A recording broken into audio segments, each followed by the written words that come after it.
Hello everyone, I've popped out this evening for a small investigation. I've been inside editing most of the day, so I thought as soon as it's an absolutely gorgeous evening, I might as well pop out somewhere and have a little look around. Beautiful scenery around here, it's lovely and quiet, you just hear the birds chirping, no sound of traffic or anything, it's lovely. So I'm going to enjoy this little bit of sunset, last bit of daylight. It's deceivingly cold though, it has been t-shirt weather today, but it's still very cold in the evenings. But moving on, today I've come to Dalham Church and Dalham Churchyard, which I've been to once before with Jason Duke, probably about this time last year, maybe a little bit later in the year, May, June time. It's a very interesting churchyard. I don't know a huge amount about the history, so I'm not going to pretend to. All I know that the owners of the hall, which you can see over that way, they were patrons of the church, and I think they've got a few monuments around here as well. But the reason I say it's such a strange place is the church has obviously had a lot of work over the centuries. There's loads of little additions, there's a few markings around here as well. I don't know, are they like these crosses here, right? These crosses, I don't know whether they're Templar or not, I'm not entirely sure. But yeah, there's just a very mishmash of different things. You can see here, this area is all sort of an addition. But the thing that gives it the most striking feature is the surrounding wall. It certainly gives the place a bit of an odd atmosphere, because it's like, I don't know, it encloses a little bit. And actually coming here now, I'd say as last year I came here, for some reason it feels a lot smaller than it did before. But moving around you can see there's a little bit of the church here which is sort of obviously not used anymore. Look inside there.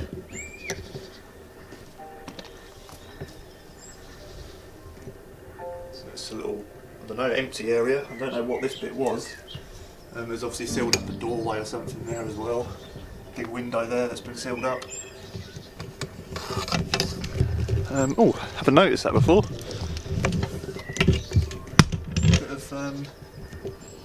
There's a little bit of graffiti on the wall, 1991,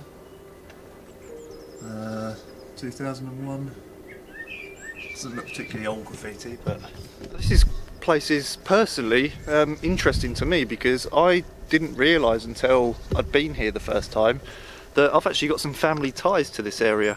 I think it was my uncle that did a lot of tracing back the family tree and looking at the family history, and my family generations back lived in this area, and I know a lot of them are buried in the churchyard here. I think we're going probably back to the 1700s, maybe a little bit earlier, might be 1800s, around, yeah, sort of 200-300 years ago. And there's a lot of my family around this area. I don't know any details about them. One story that I do remember being told was that there was basically all the children of one generation were killed during the plague. I think it's a very sad story where they put them on a trailer, horse and cart, to try and take them to get medical help, which was obviously very expensive and very basic in those days, and unfortunately they all died whilst on the journey. So they may well be buried somewhere in this churchyard. Doubt we'll be able to see the graves, obviously, because a lot of them would have been, especially for lower class people, just wooden grave markers back in the day. So I doubt there's any stone headstone markers for them here. But it's just a little interesting bit of history there, I'd say. So it has got personal ties to me. As for hauntings, when we did come over here, say last year, very quiet start to the night from what I remember, and then there was a brief peak in activity. There was nothing hugely substantial. There was a lot of your classic sort of footsteps, a lot of dark shadows moving about. I think we heard someone speaking a few times, so it was obviously interesting activity. And obviously doubt it's the environment here playing tricks on your mind, because we had about an hour beforehand where nothing was happening, and then there was just a change in the environment, probably 15-20 minutes of activity, and then quiet again. So hopefully tonight there'll be a little peak in activity. So yeah, I'm gonna head back now, enjoy the last bit of the lovely sunshine, and prepare the night vision cameras and then I'll head back and do a small investigation.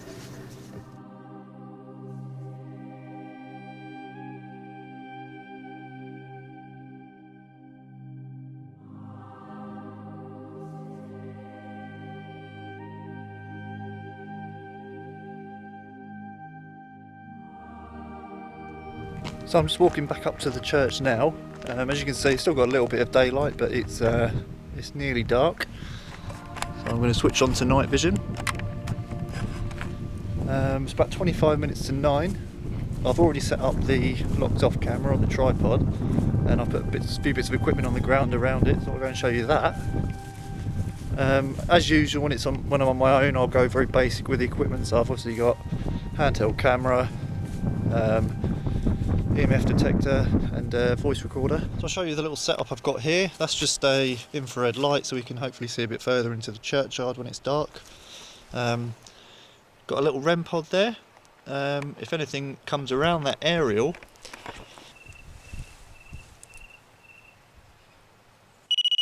set off an alarm and the little red light.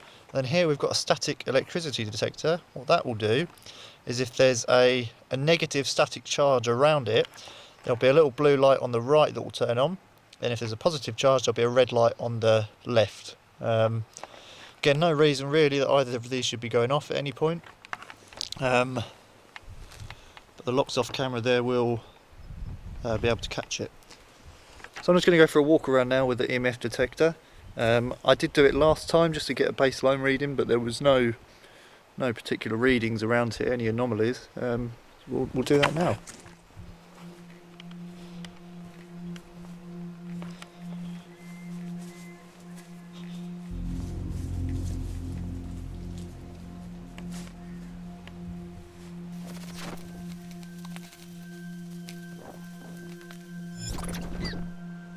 Hello. I'd like to speak with anybody that's in this churchyard tonight. My name's Luke Tabram.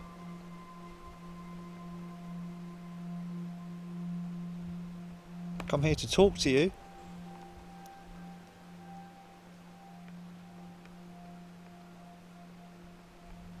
Wondered if you could maybe tell me about yourself.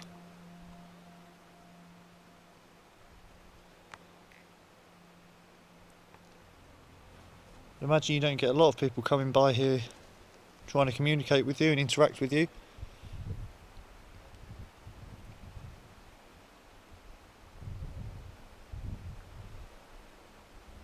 But that's what I'm here to do tonight.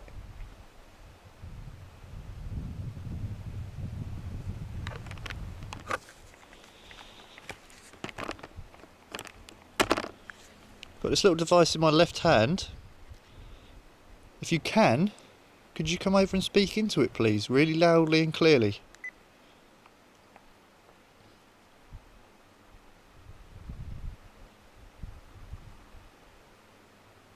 Can you tell me your name, please?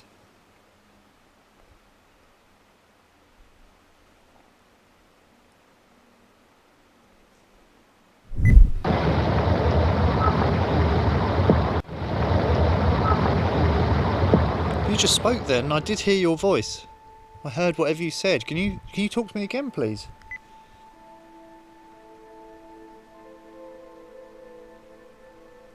May take a lot of your energy, I understand that.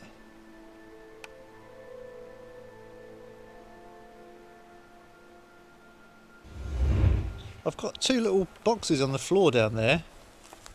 Do you think you could walk over to either of them, please? Move over to them. There's one with a big long stick coming out of it. Do you think you could touch that?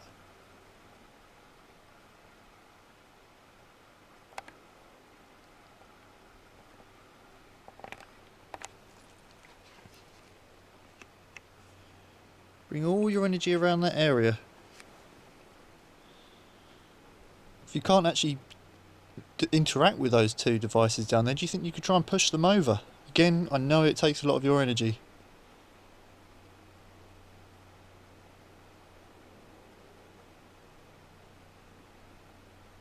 So far the only thing that could have been something is potential EVP. I'll have to look back when I get home to make sure that there were no you know, sounds on the camera that could have caused it. You know, any kind of birds or a voice, you know, in the background. I don't remember hearing anything, but I would have to double check that. But seeing as that's the only substantial thing had happened, I thought I might go back to doing that, doing some audio recordings, see if we can pick anything else up.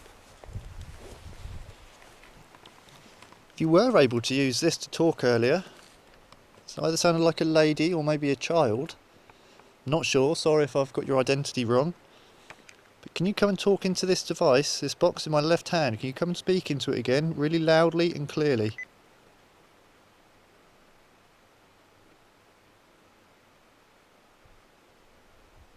Really like to know your name. So I've got a name to refer to you as, but I'm speaking to you. Can you tell me what your name is?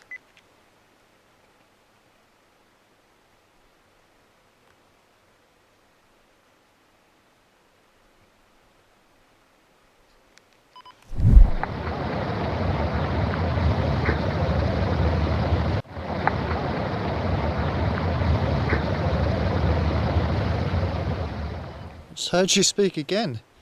So the record, that's file number 5 on the recording. Couldn't quite make out what you said, but I heard you talk. Can you try again and try and...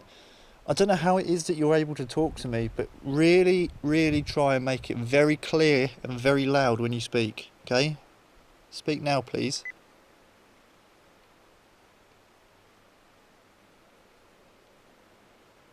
So yeah, so far it's been quite strange really. There's been a couple of EVP. I've had nothing on EMF. None of the devices I've set up on the floor have triggered. It's just been EVP, which I'm certain are genuine. You know, the first one I haven't. Obviously, I wasn't listening too intently to check there was no background sounds. But certainly the second one we had, it was absolutely silent. So there's no reason for that to have been recorded. But yeah, it just seems that's all there is going on at the moment. I'd like something a bit more physical. But again, it depends what they're able to do, whether they've got the strength. I don't know how it works for the spirit world, you know. Whether it's energy they need, whether it's the right conditions, I don't know. We'll keep trying a bit longer. And I've heard you speak a few times, so I know there's someone here.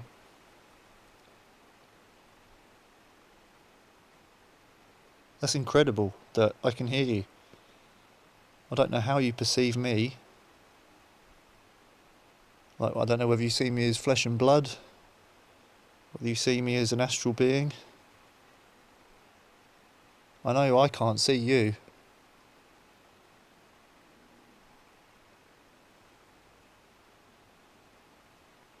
Why, are you a physical being? Or are you of a different realm, a different dimension?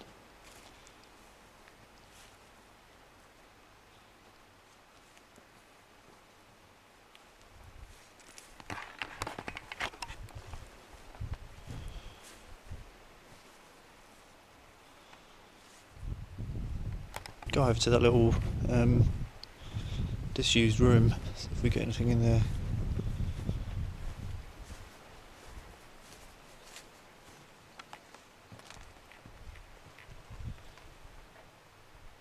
Is there anybody in there?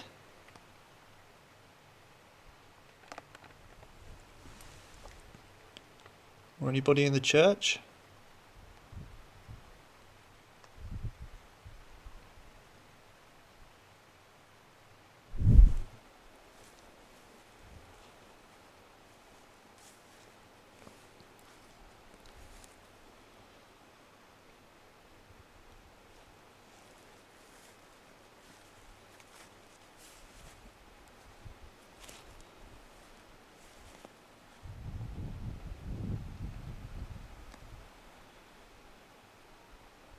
Be going in about 5 minutes. Okay, so if you can do something within that time. Ooh, thank you very much. Ooh, thank you. Can you do that again?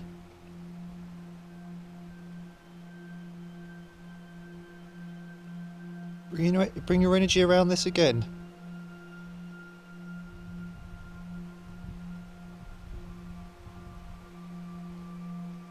Whatever you just did.